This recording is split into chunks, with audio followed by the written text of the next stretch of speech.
Hi everybody, how are we doing? You are watching my channel, Boomy Reactions, and I am Boomy. Hello.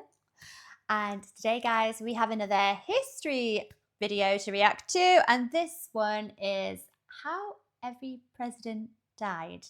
A little bit morbid. So we're back with Mr. Beat. I really like watching these Mr. Beat videos. His sense of humour is quite subtle. I quite like it. Do you know who he reminds me of? British comedian Stephen Merchant. Anyone else? Is that just me? Am I crazy? He reminds me a lot of him. I think maybe it's just appearance though. So let's get on and see how each president died. Okay. I'm sure there's a history lesson there for each one. So guys, as ever, if you're enjoying these reactions, please like and subscribe to the channel, and thank you in advance. You're all awesome. Thank you.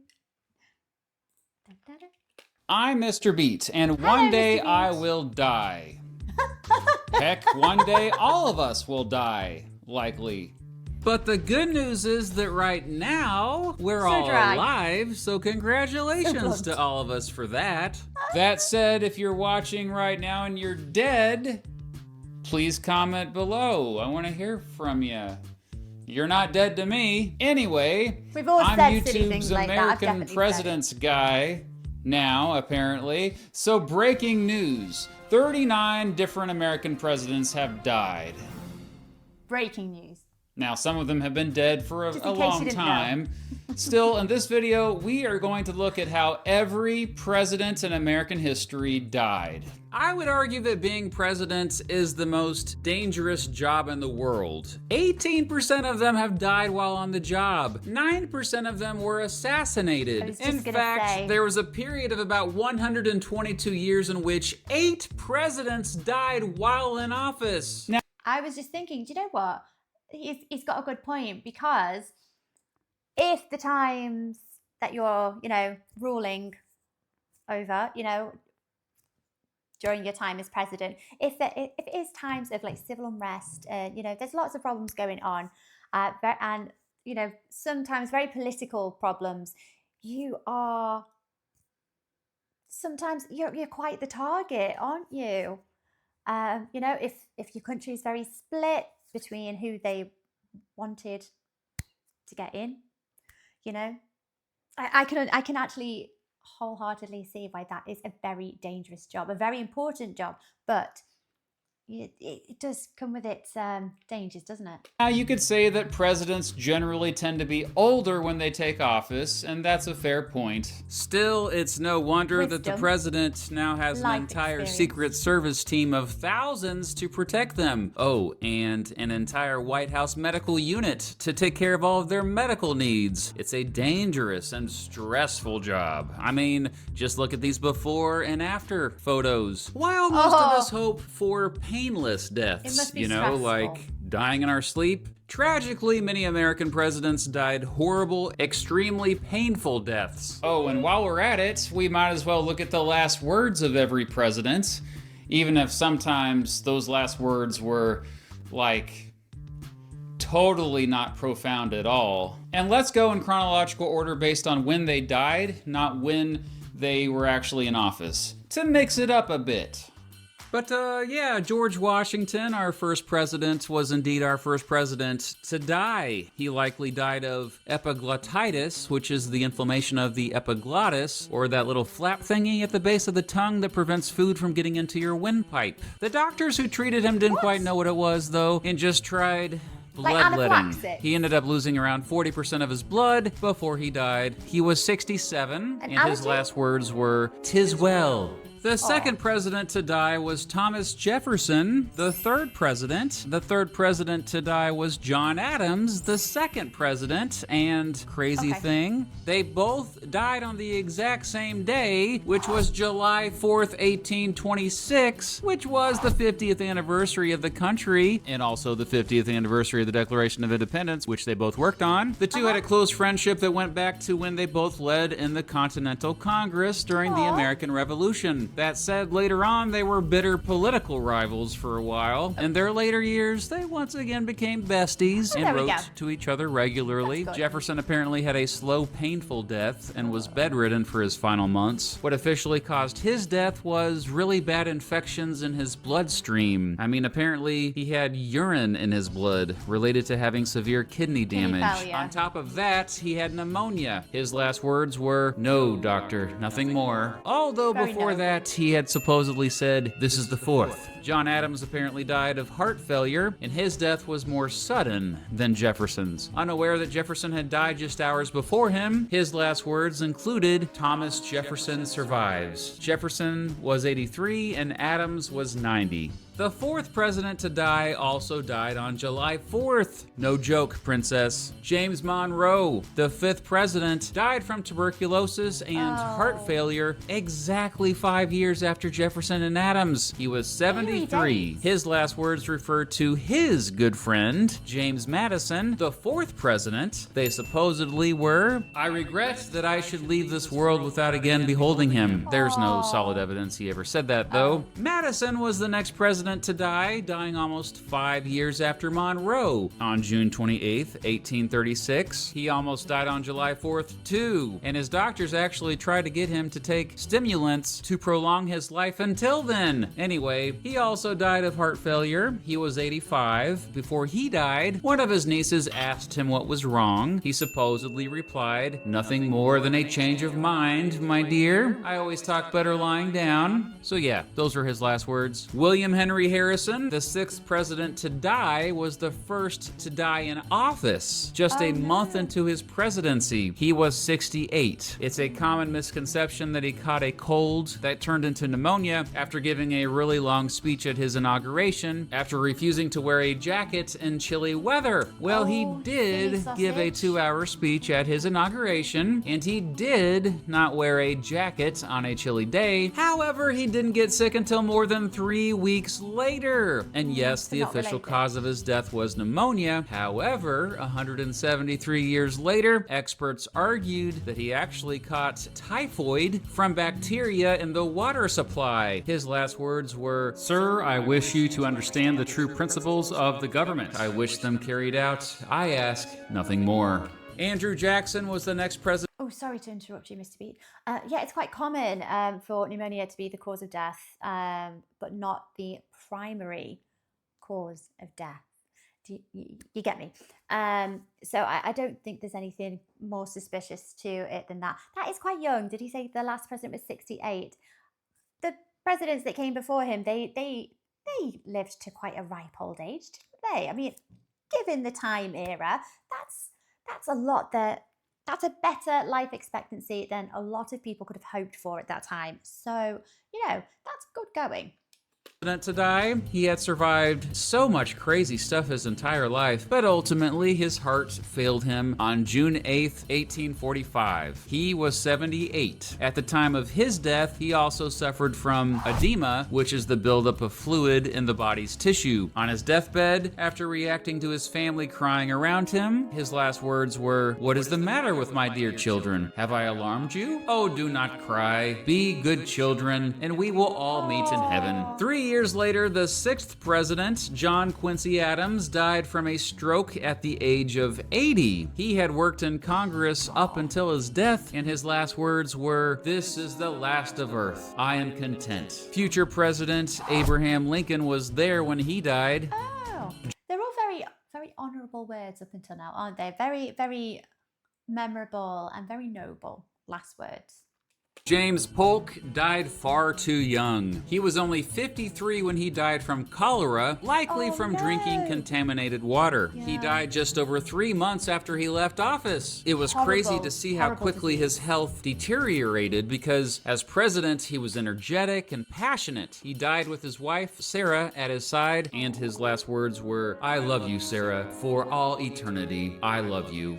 Next was Zachary Taylor, who was the second president to die while in office less than a year and a half after swearing in. He died from gastroenteritis, or inflammation of the gastrointestinal tract. Us Americans call it the stomach flu for some reason. It must have been painful for him. It's worth noting that there were theories that he may have been poisoned, but analysis of his remains in 1991 could find no proof of that. Still, some historians think it's a possibility. Taylor's last words were, "I'm about to die. I expect the summons very soon. I have tried to discharge all my duties faithfully. I regret nothing, but I am sorry that I am about to leave my friends." Two former presidents died in 1862 at the height of the American Civil War. A Yankee and a rebel. First, the 10th president, John Tyler, in January, and later the 8th president, Martin Van Buren, in July. No, not July 4th. Tyler died from a stroke. He was 71. Shortly before he died, he took a sip of brandy and told his doctor, "I am going." The doctor replied, "I hope not, sir." Tyler then responded, "Perhaps it is best." Those were his last words. He's the only president to be buried with a Confederate flag instead of an American flag, by the way. Van Buren died from heart failure brought on by bronchial asthma. He was 79 and had lived to see 8 more presidents succeed him in the office after he left it. That's still the record. Although if Jimmy Carter sticks around a few more years, supposedly his last words were, "There is but one reliance." The next president to die was the first assassinated in office. When Abraham Lincoln and his wife and friends were watching a show at Ford's Theater in Washington, D.C., John Wilkes Booth came up behind Lincoln, who was laughing hysterically in reaction to the show, and shot him in the head. Well, if, yes, he was assassinated, but, at least he, when he went, he was having a great time,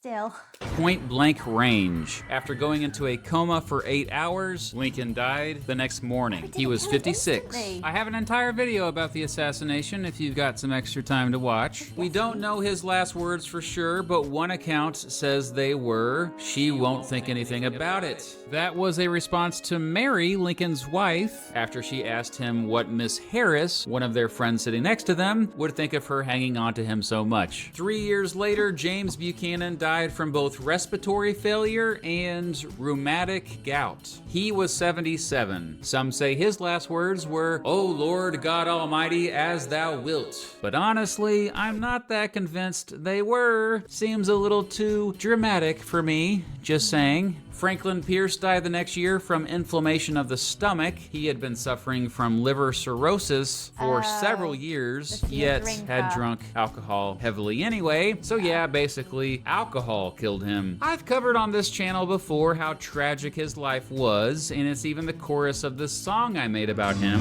The tragic life of a Dauphin.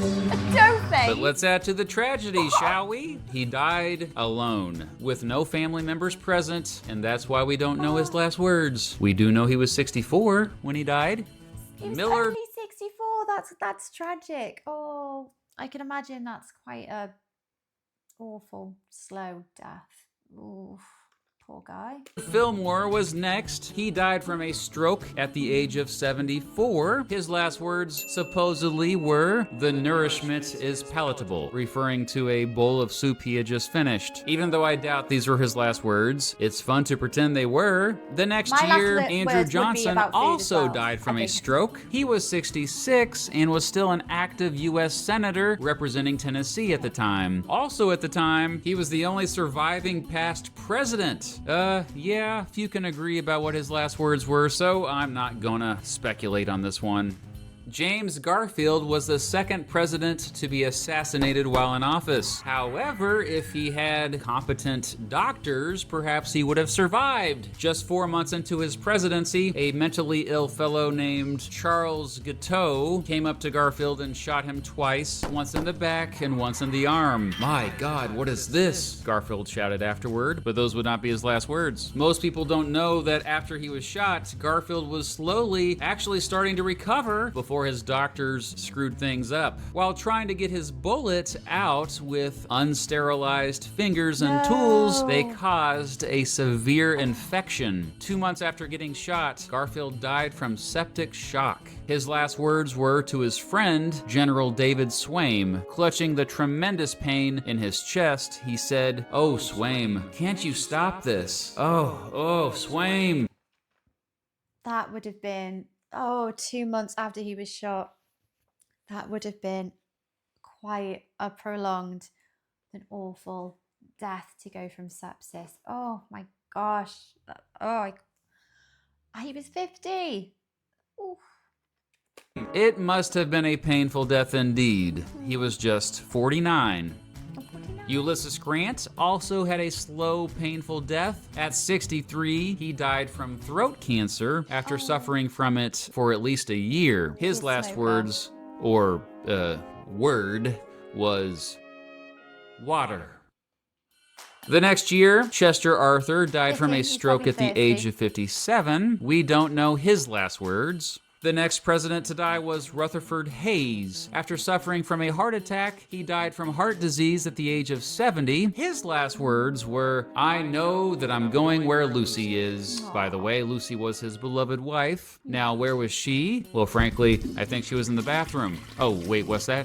Oh, heaven! Hayes thought she went to heaven, so he was going there too. I see. Benjamin Harrison was next. He got influenza, which then turned into pneumonia. He died from it at the age of 67. Now, his last words make sense to me. They were, "Are the doctors here? Doctor, my lungs." Yeah, pneumonia sucks. The next president to die was the third one to be assassinated while in office. That'd be William McKinley. After serving as president for 4.5 years, a zealot named Leon Czolgosz shot him twice in the stomach. Why is it always the crazies? Who lets the crazy people near the presidents? We need to stop. Czolgosz thought McKinley was a symbol of oppression and government bad and stuff. McKinley appeared to be recovering in the days following the shooting, but then took a turn for the worse. He ended up dying from gangrene, a severe type of tissue death caused by a lack of blood supply. Do me a favor and don't Google pictures of it. You just did, didn't you? Anyway, his last words were, "We are all going, we are all going. God's will be done, not ours." He was responding to his wife Ida, who had said, "I want to go too." 7 years later, Grover Cleveland, the 22nd and 24th president, was the 24th president to pass away. He suffered from a heart attack and died at the age of 71. He had ongoing health problems, suffering from coronary sclerosis and intestinal obstruction. His last words were, "I have tried so hard to do right." Me too, Grover. Me too. So we're up to the early 1900s now, I think, yeah. Teddy Roosevelt was next. His death was a bit of a shocker, to be honest. On the night of January 5th, 1919, he had been struggling to breathe. He saw his doctor, who gave him some kind of treatment, and after that, Roosevelt felt better and then went to bed. However, he never woke up. He died in his sleep, which is why his last words were, "Please put out that light, James," which he had spoken to his family servant, James Amos, before he drifted off. The vice president at the time, Thomas Marshall, famously said, "Death had to take Roosevelt sleeping, for if he had been awake, there would have been a fight." It's assumed he died from a coronary occlusion caused by a blood clot. He was just 60. Oh my gosh, he was only 60 years old. Oh, that statement that the vice president made, I think, is so nice, and it paints a picture, doesn't it, of Roosevelt. I like that. He would have been fighting. Warren Harding was the 6th president to die in office, but 3rd to die in office of natural causes. When he was traveling along the West Coast, he suddenly experienced severe stomach and chest pains. After some rest, he began to recover and traveled down to San Francisco. But down there, he began to feel like crap again and became bedridden at the Palace Hotel. On August 2nd, 1923, his wife Florence was reading a flattering article about him from the Saturday Evening Post. After she paused, he told her, "That's good, go on. Read some more." Those were his last words, as he had a dramatic heart attack right afterward. He died at the age of 57, just less than 2.5 years into his presidency. Woodrow... But that's not natural causes, is it? To pass away at the age of 57, there must have been more of a cause for, what did they say, stomachache? No, there must be more to it than that. Wilson died just a few months after Harding of a stroke, although he had already suffered from a severe stroke a few years before when he was president that nearly killed him then. In fact, afterward, he was partially paralyzed and nearly blind because of it. Supposedly, his last words were, "When the machinery is broken, I am ready." He was 67. Today, he's the only president buried within Washington, D.C. Next to die was William Taft. Taft is known as the heaviest president in American history, but in his final years, he made a significant effort to get in shape, exercising regularly and eating healthier foods to lose around 100 pounds. He looked great. Oh my gosh, was that like actually just through trying, or was it like an unusual weight loss which might have contributed? That, you know, maybe there was something untoward which got him in the end, you know, like unexplained weight loss. Oh my gosh, you can even see in these older photos. Wow. I mean, good effort. He also worked right up until right before he died as Chief Justice of the Supreme Court. However, his health had declined beginning in the late 1920s. He died of inflammation of the liver and heart disease when he was 72. We don't know his last words. Calvin Coolidge died of a heart attack at the age of 60. His death was sudden and unexpected. Apparently, his last words were, "Good morning, Robert." Robert was a carpenter who had been working on his house. Franklin Roosevelt was the 7th president to die in office, but that was after he had been re-elected a 4th time. When he died at the age of 63, supposedly from a stroke, he had been in office for more than 12 years. Now I say, quote, supposedly, since some historians argued the real cause was melanoma, a type of skin cancer. His last words apparently were, "I have a terrific headache."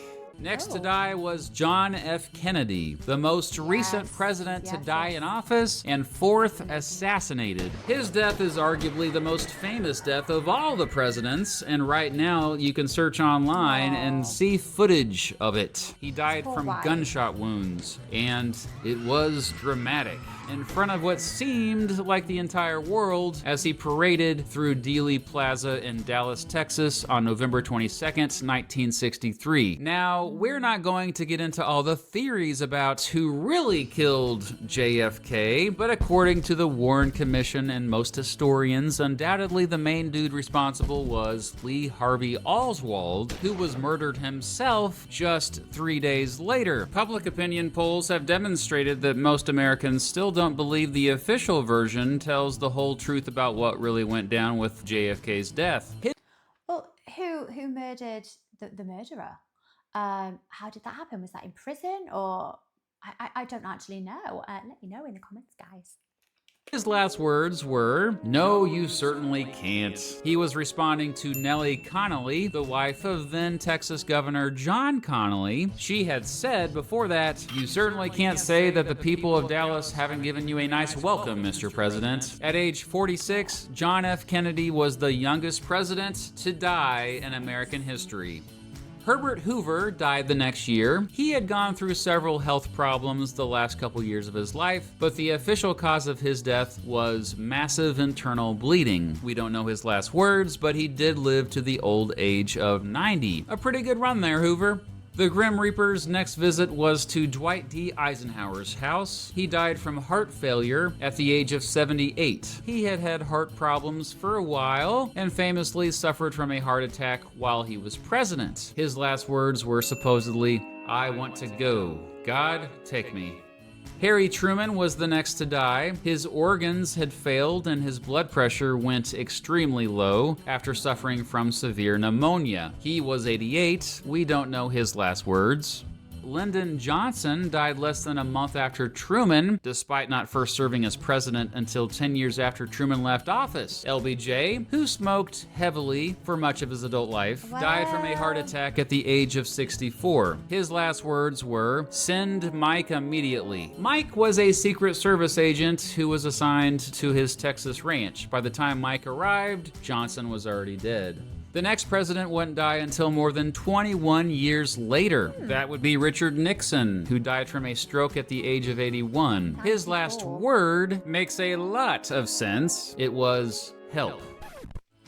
Ronald Reagan was the next president to die, dying from pneumonia after long struggling with Alzheimer's disease, which he was first diagnosed with in 1994. As horrible as Alzheimer's disease is, remember, Reagan nearly became the 5th president assassinated while in office, but survived a gunshot wound back in 1981. We don't know Reagan's last words, but he was 93.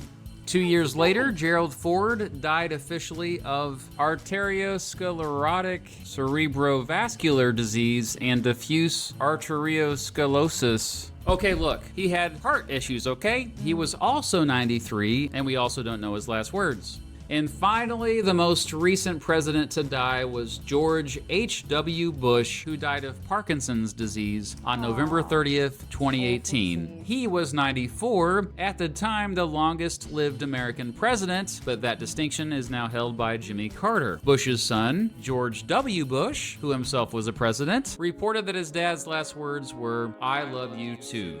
In conclusion, you may have noticed that most American presidents have lived rather long lives. Even though it's supposedly the most dangerous job in the United States, presidents have historically lived longer than the average American. The average lifespan for Americans is currently 78.9, but in 1860 it was just 39.4, due to so many children dying back then. The average lifespan for all 39 American presidents who have died is 71.1, but remember, that goes back to 1797. 24 of the 35 presidents who died of natural causes lived longer than the average life expectancy of their time. If you just look at presidents who have died over the past 50 years, the average lifespan number for presidents goes up to 85.5.